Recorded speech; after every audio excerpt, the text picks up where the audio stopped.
22 जनवरी को अयोध्या में होने वाले राम मंदिर प्राण प्रतिष्ठा को लेकर सियासी विवाद नहीं ले रहा था थमने का नाम, अब फिर शुरू हुआ बवाल।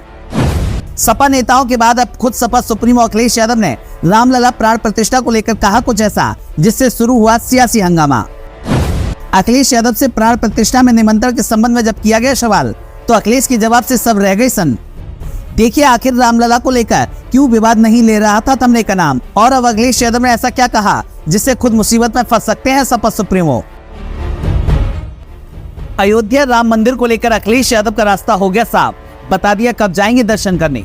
सत्ताधारियों के सवाल पर लगा दिया अखिलेश ने विराम और राम मंदिर को लेकर कह दी बड़ी बात।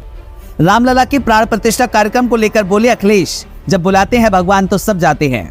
अखिलेश का जवाब सुनकर सत्ताधारी भी हो गए मौन और खटकने लगी अखिलेश की ये बात। समाजवादी पार्टी प्रमुख अखिलेश यादव सोमवार को एटा पहुंचे थे। इस दौरान राम मंदिर के उद्घाटन पर अयोध्या जाने के सवाल पर सपा मुखिया अखिलेश यादव ने कहा कि हमारी परंपरा व पूर्वज कहते हैं कि जब भगवान बुलाते हैं तो सब जाते हैं, और कब किसको बुलावा भगवान का आ जाए ये किसी को नहीं पता होता। वहीं राम मंदिर के उद्घाटन को लेकर सपा सुप्रीमो अखिलेश यादव ने बीजेपी पर धार्मिक ध्रुवीकरण करने का भी आरोप लगाया। राम मंदिर के उद्घाटन के जरिए 2024 के लोकसभा चुनावों के लिए धार्मिक ध्रुवीकरण करने के प्रश्न पर अखिलेश यादव ने कहा कि उनके पास यही बचा है, इसके अलावा कुछ भी नहीं है। ये धर्म का इस्तेमाल राजनीति में पहले दिन से करते आए हैं। जनता को धोखा देना एक तरह से इनका व्यवहार समझ लें, धंधा समझ लें, इनका कार्यक्रम समझ लें या इनकी रणनीति समझ लें। धर्म से राजनीति करने का तरीका इनकी रणनीति का हिस्सा है। वहीं एटा में सपा सुप्रीमो अखिलेश यादव ने कहा कि 2024 का चुनाव देश का संविधान को बचाने का चुनाव है। बता दें, पूर्व सीएम अखिलेश यादव ने कहा कि ये वही भारतीय जनता पार्टी है जिसने नई लोकसभा बनाई, और लोकसभा की परंपरा देखिए, आपने सबसे ज्यादा सांसदों को बाहर निकाल दिया।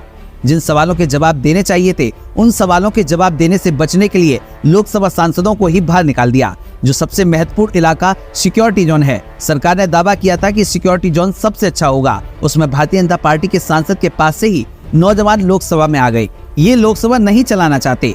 इनसे जनता को सावधान रहना है कि 24 में ये लोग लौट कर आ गए तो वोट देने का अधिकार भी छीन लेंगे।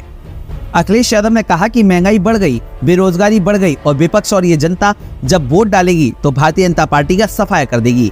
गठबंधन आने वाले समय में भारतीय जनता पार्टी को 80 सीटें हराएगा और 80 सीटें हराने से संविधान बचेगा, भारतीय जनता पार्टी हटेगी।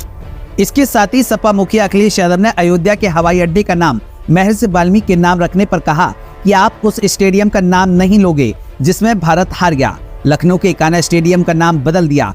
इकाना भगवान विष्णु का नाम है। जो लोग भगवान का नाम बदल सकते हैं वो कुछ भी कर सकते हैं। नाम बदलने से किसी समाज का सम्मान नहीं होगा। जनगणना होकर आबादी के हिसाब से उनको हक और सम्मान मिले, चाहे वो दलित, पिछड़े, अल्पसंख्यक और आदिवासी हों। अखिलेश यादव ने कहा कि पीडीए का नारा भेदभाव और गैर बराबरी खत्म करने के लिए है।